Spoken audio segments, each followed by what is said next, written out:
walk around the compound, see some tigers, and maybe a squeak.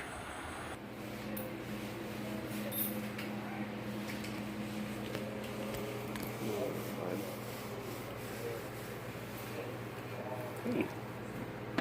Hey, fella.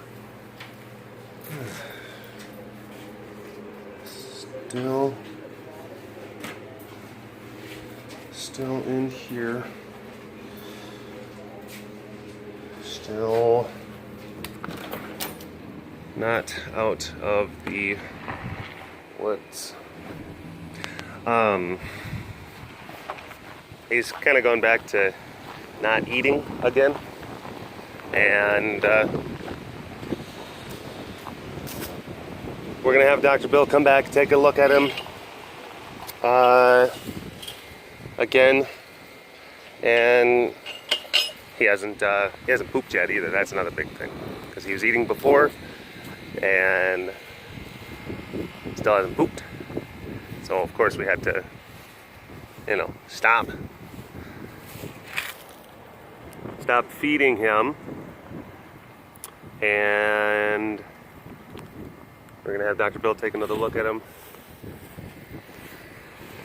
see if we can try to figure out if he's got a colon blockage or if he's got an intestinal blockage, because that could, like, if he got really dehydrated, then he could have, there could be like impacted feces, like in his plumbing, that would need to get rooted out. And you don't want to, of course, you don't want to keep on adding to that. And yeah, there's a couple of, and he's really slow and he's really weak. So we certainly cannot put him back into his enclosure until, oh my gosh, look at that. That's actually pretty cute. He's kind of half, he's kind of half up, half down. I don't know, he's kind of got a weird kind of thing going on. So, yeah, it's not, he's still certainly not, 100% not right as rain. Hi, Mio. Hi, Mio. Mio. Me. How are you? Hold on, Sass. I'll get to you. Oh man, like dipped his head like right as I was gonna hit the capture button. Right as I was going to hit the capture button. Yeah. Hi, Sass. Hi, baby. Oh my gosh. That was pretty good. That was pretty good.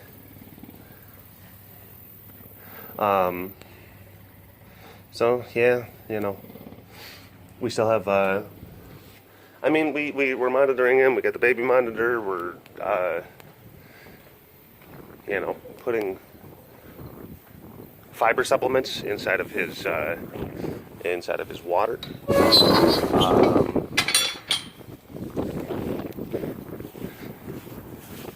And again, like, well, why don't you just laxative like this, or laxatives or enemas? Like, we're not going to do anything like that until like we know what really. Where'd you go? We're not going to do anything, because those can potentially be very drastic and dramatic measures, and we're not going to do stuff like that without consulting with Dr. Bill first. To which he's come today. Hi, baby. Hi, baby.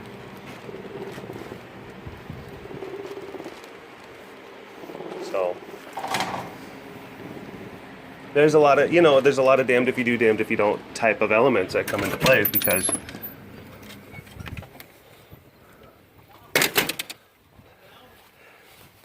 we're thinking what we may have to do is put them into the vet center enclosure here, so it gives them a little bit more access for mobility, to be able to kind of walk up and possibly shimmy and shake.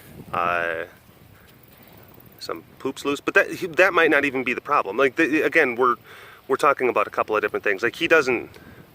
There's also some other things that if he did have serious, you know, like intestinal or colon problems, that he might be becoming like toxic, and there's not definitive signs or indications that that's happening. So it's like you have to keep on trying to, like, you know, play this detective work game. So it can become a little bit, yeah, it can become pretty frustrating. It can become pretty frustrating when, you know, they're these babies, you know, and you're trying to help them, and you love them very much, and you just wish that you could put hands on them, and you know, you wish that they could just tell you what was going on. But when you're treating animals like this, dangerous animals, because even in this state,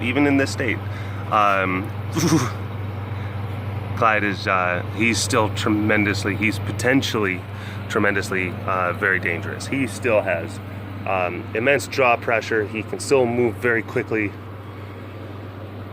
Like, and if they don't want you to put hands on them to, like, try to, like, press on, like, you know, abdomen areas or certain areas, then they'll let you know in very dramatic form. You going in here? I'm locking them out. Oh, okay. That's Devin, by the way. Say hi, Devin. Yeah, they're switching some pools around today. Hi, baby. Hey, sugar pie. Back to you. Yeah, they're switching out the pool inside of the lockdown. Oh, hello, all you big cat lovers out there. It's me, Derek. Again, welcome to another super duper fantastic walk around the compound webcast. It's kind of warm today. Sunny. It's in the 90s, I know that. It's in the 90s. Ace. Mr. Ace Man. He's like, it is too much of a lazy day to even give you the hiss.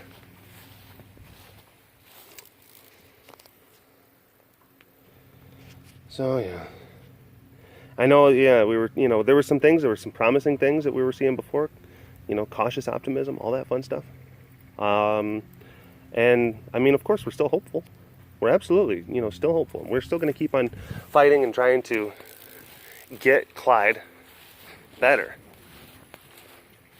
But yeah, we're certainly not out of the woods. We're certainly not. We're certainly still having to fight. We're certainly still having to figure out what exactly is going on. And I mean, there's still, like, sometimes, here's the thing, and this has happened a bunch of different times, where it's like you try to treat these guys and you try to do all this stuff, and then they still go, and then you open them up, and then you realize, like, geez, it was a lost cause. Like, there's nothing that we could have done. There's certain bad things that were already happening, you know, like congestive heart failure or certain types of cancers and stuff like that. There's, you know, it was a losing battle from the start. Right now, hopefully, that's not the case. Hopefully we can still put some more sand into Clyde's hourglass. I mean, that's the ultimate goal. I mean, that's really the only thing that we can ever hope to do with these animals. I mean, every single one of them is going to pass on sooner or later, you know, but the main thing, what we try to do is just give them a little bit, just squeeze a little bit extra out. Just squeeze a little bit. Put some more life back in there. And Clyde's 14. He's 14 years old. Which is certainly not, it's not young. It's not. I mean, these animals, you know, lions and tigers, and like tigers, they like, there's a lot of the literature that we were reading yesterday. They were basically sitting to say that they're, you know, maximum wildlife expectancy is 8 to 10 years, and lions have a little bit more longevity, more like 10 to 12 on average. Now there are outliers. I've heard of stories of lions and tigers that live beyond that go well into their late teens. Hi. But it's just kind of like people. Hi, bud. Oh my goodness. You know, you'll hear stories of people, they'll get heart conditions or they get cancer like when they're in their 50s and their 60s. And then they might pass away, and then you sit there and think, well, that's a tragic kind of thing, because like a lot of people, you know, with medical science and the advancements that stuff brings, a lot of people, they get to live good and healthy and vibrant lives into their 70s and 80s. And that becomes kind of like a little bit more of the standard.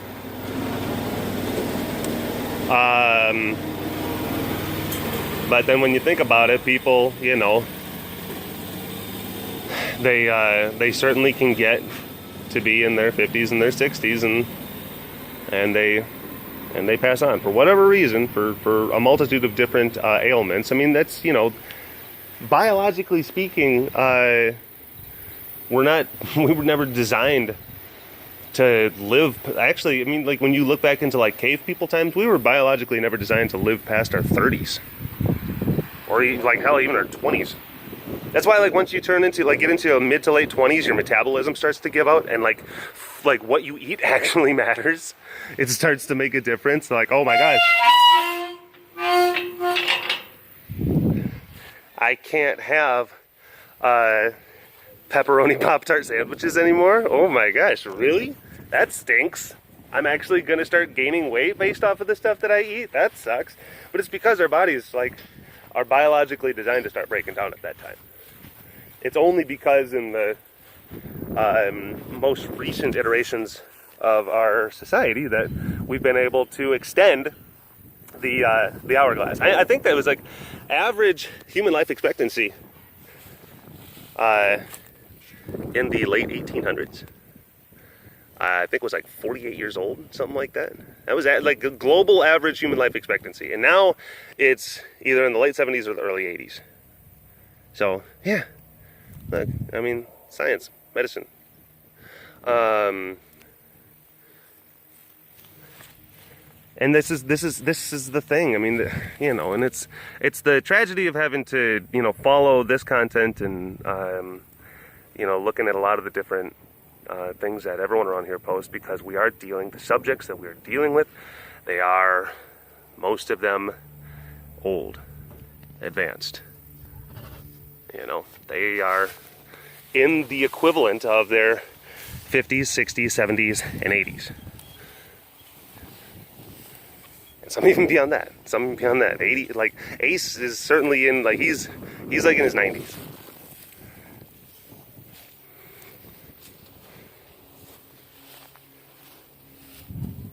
So that's one of those things where it's like you look at like something like Clyde, you know, where he's 14 years old, and then you sit there and you think like, well, comparatively speaking, there's other cats here at the facility they're older than he is. We've got tigers, like Chompers is 18, you know, kind of Polly. Or is Chompers 19? Oh man, I can't even remember. Hi, Beezer. So it's like, well, what's going on with Clyde? It's like, well, some are gonna get struck down a little bit earlier, and some are gonna have a little bit more sand in the hourglass. Some are gonna be able to get a little bit more out of life. And a lot of it is genetic considerations, all sorts of different things. Either way,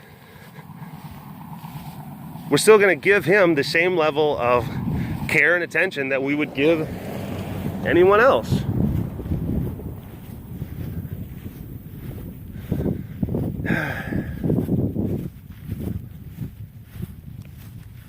That's all you can do. That's all you can do. You just try to do the best. Try to do the best that you can. Try to keep them comfy.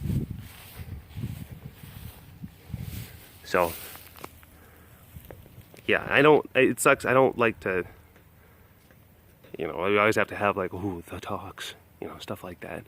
But, you know, it's because it's reality that we're dealing with. It's real stuff. Yeah, and there's some other places. There's some other places though. They'll try to, you know, like you got to take it with a grain of salt because I've seen other places like we've got tigers that they all make it to like 25 years old, and it's just like no, they don't. No. I sense some falsehoods being presented. I really don't. I don't know how much I want to believe that stuff. There's a lot of because everyone has a vested interest in trying to make it seem like, oh well, the way that we do things is going to be better than the way that those other people do things. So we always try to be forthright, and we always try to be honest, and we always try to tell people the real deal, the real story. And sometimes that's the thing. It's like in the long run, it's good because people they will view you as an organization with integrity, as an organization who's not going to pull the wool over people's eyes to try to garner more support and sympathy, try to make an extra buck. You might be able to fool people into some short gains for a little bit, but that type of stuff catches up with you. You know, it does. Yeah, and there's places out there I'm not going to say that there's other places they don't like care about their animals, but sometimes, you know, the way that they will choose to control and disseminate information, it can be sketchy a little bit. And no, I'm not going to name names. I'm not going to sit there and, well, this one does this and this one, because here's the thing, like I don't know the full story off of other people's operations. You know, you focus on yours. You focus on your own stuff. I mean, sure, there are others out there who may not do things in exactly the way that you think is the best way to do things. And there's other people who are probably, they would look at us. They would look at our operation. They say like, oh, well, we don't do things like that. You know? So, yeah, it goes, it's a cycle thing. Yeah, I don't know why I had to do that motion. I'm fairly certain that a lot of you like have a pretty solid understanding of what a cycle actually resembles. Look at that pretty girl. Capture. Hey, baby.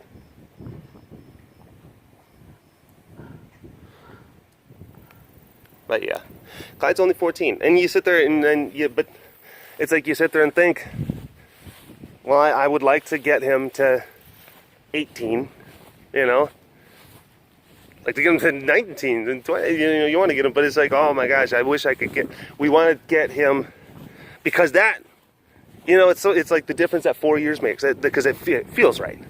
It feels like that's, because it goes along with like, okay, well, that's the natural order of things. Psychologically, you can get your head wrapped around it.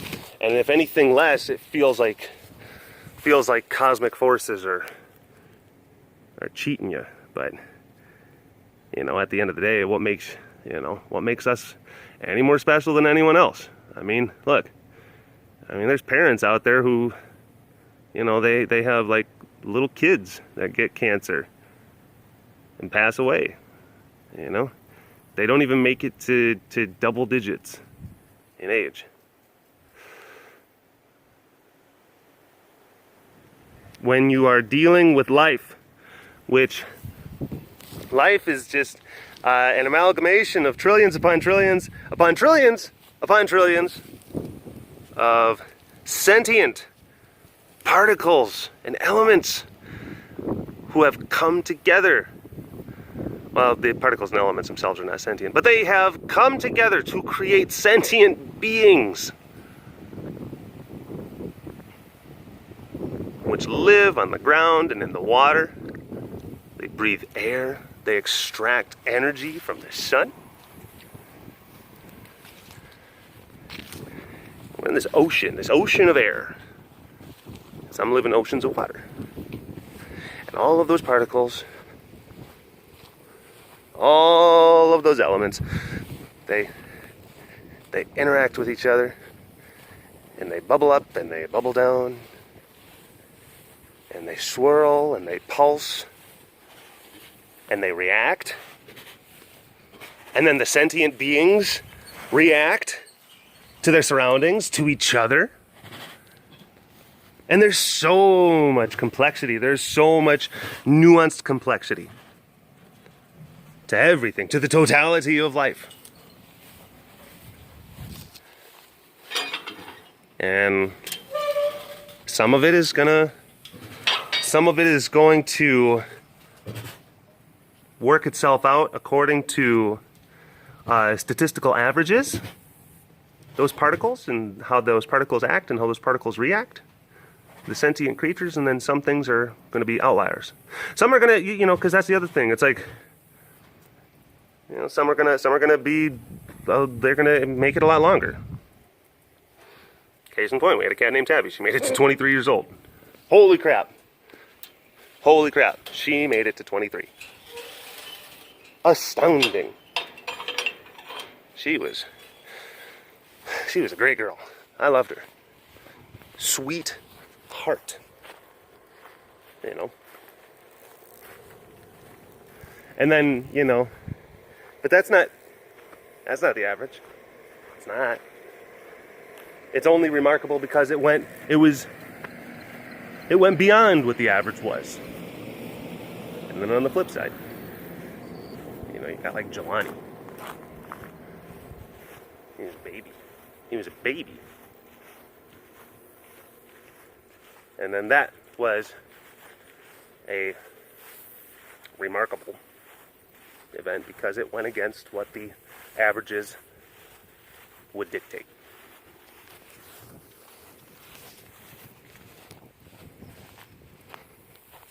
Sand in the hourglass. Sands through time.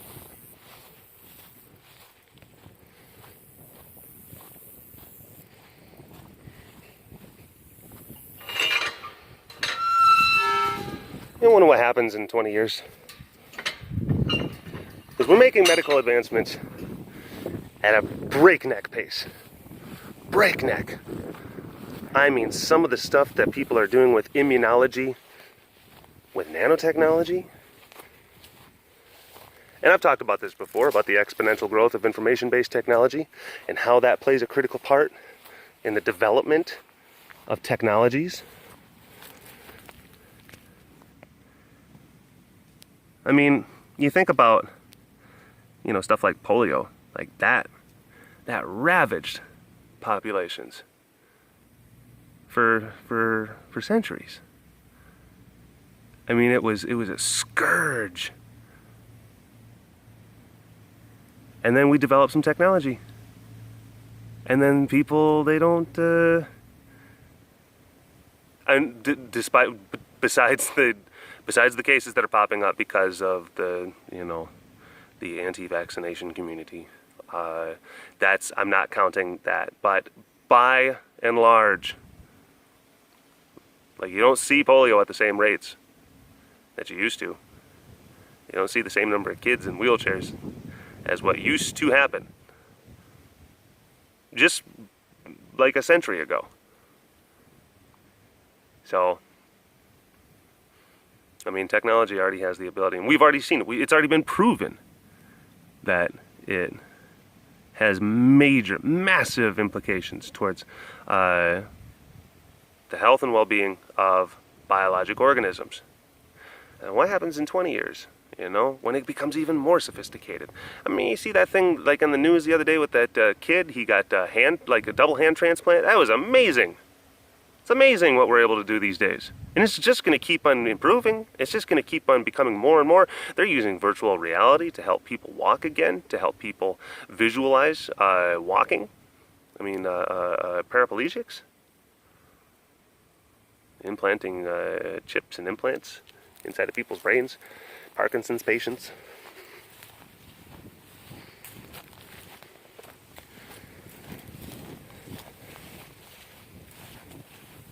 They're doing the stuff with cancer, with tumors, where they're, oh gosh, I'm going to butcher the process, but they're injecting it with a certain substance, or it's like a bacteria or something like that, that reacts specifically to ultraviolet light, and then it basically just melts away tumors. I mean, it's radical stuff.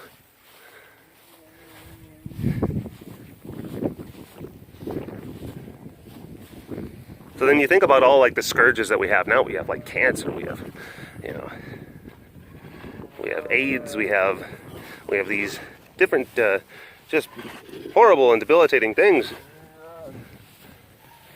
And then let's say a lot of this stuff 20, 25 years from now, you know, it's going to be like our version of polio. And like we're going to be telling like our grandkids, like, I remember when people and animals. But now we can do like really quick inpatient procedures, or hell, even like over-the-counter type things. You go to the pharmacist, hey, I think I got a touch of the cancer. Oh, well, here, take 2 of these and have a meal and go to bed, and should be cleared right up. Thanks. I know it sounds like hyperbolic. It sounds like silly, but that is like a potential. That's a potential future. But then it's like, you know, that's the thing that's going to stink. And you think about all the people. Think about all, like, I mean, you know, like the really bad stuff like typhoid and the plague and TB, tuberculosis, like a lot of stuff that's been really kind of knocked down by vaccines and by modern medicine.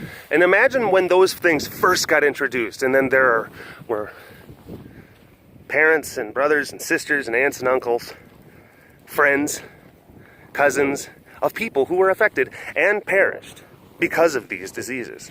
And they said, if we would have just had this stuff just 10 years ago, our loved ones would still be here.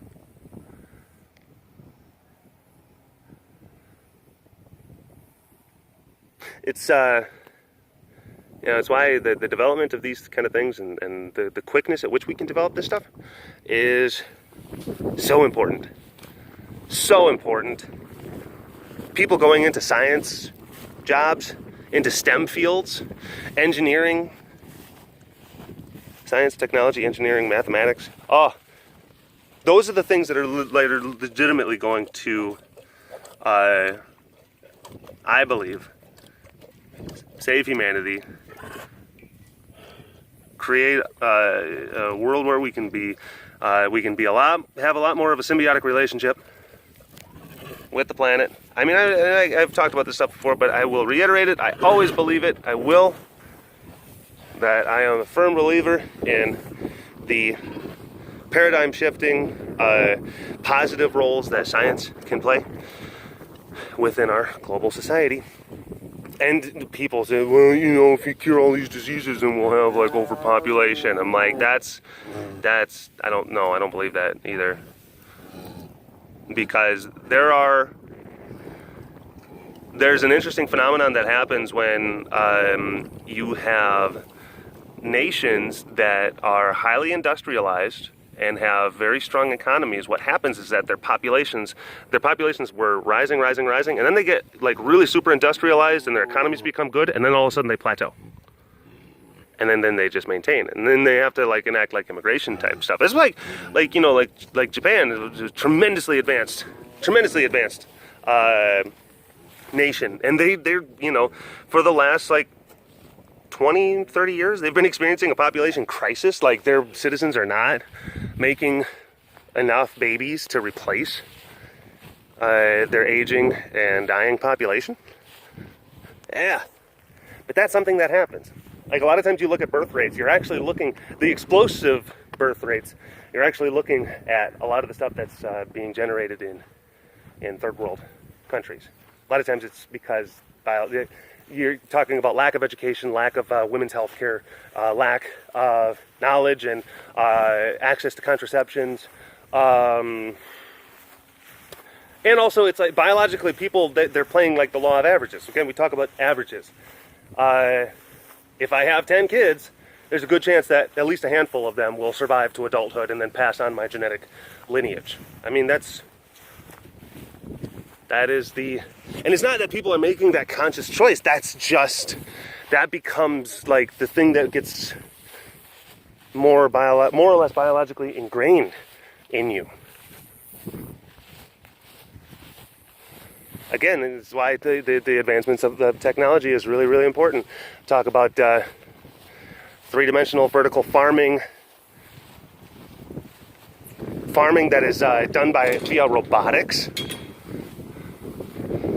water desalination, nanotechnology to make solar capturing devices a lot more efficient. Yeah. Technology. This is another, I know it's another technology cast. I just have to start rambling about this stuff because it's kind of hot. Cats are not wanting to interact so much.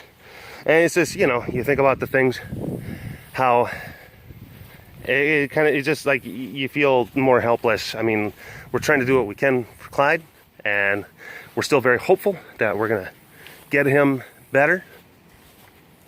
But then you just kind of imagine, like, if maybe we had, you know, if we had the stuff that we're possibly going to have in 15 to 20 years from now, I mean, he might be back out in his enclosure and snuffling with Bonnie and having a good time, you know? I don't know. You just think about that stuff.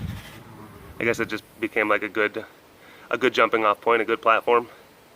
For something to talk about in the webcast. There was a little bit of attitude transmission between these two. Hey, sugar pie.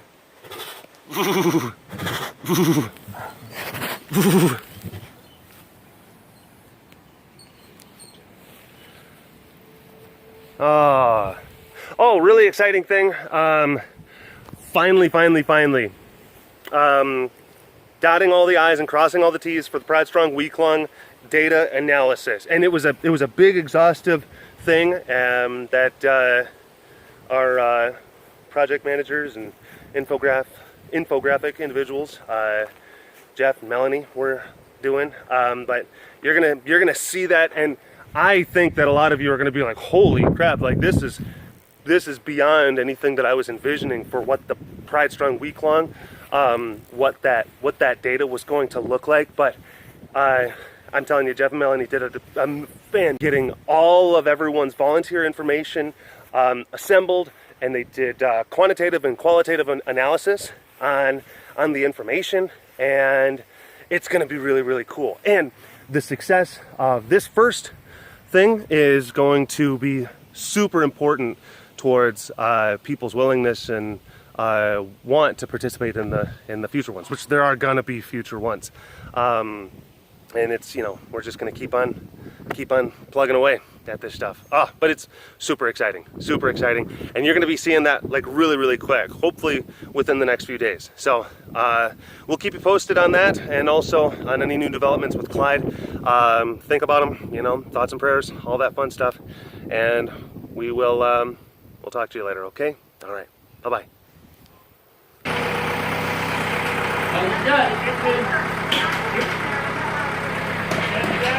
Doing good, Clyde.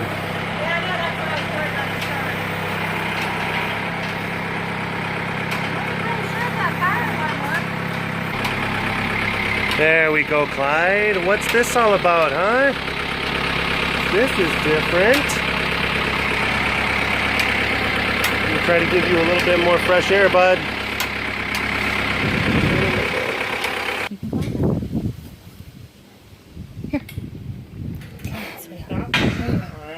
That's a good boy. There's a good boy. Alright, just hop back, honey. There we go. Nope. Give you a little bit more space. Give you a little bit more space to walk around. Okay, so this Dr. Bill came by a little bit earlier and basically is hoping that that Clyde doesn't have so much of an impaction as much as he has some problems digesting, and if he has some troubles actually pushing the stuff through, actually getting up and kind of moving around will help his function, will help his intestinal function a little bit more. That's the hope. So we moved him into the vet center to give him a little bit more room to kind of walk around and hopefully shake some poops out. Okay, all right, bud.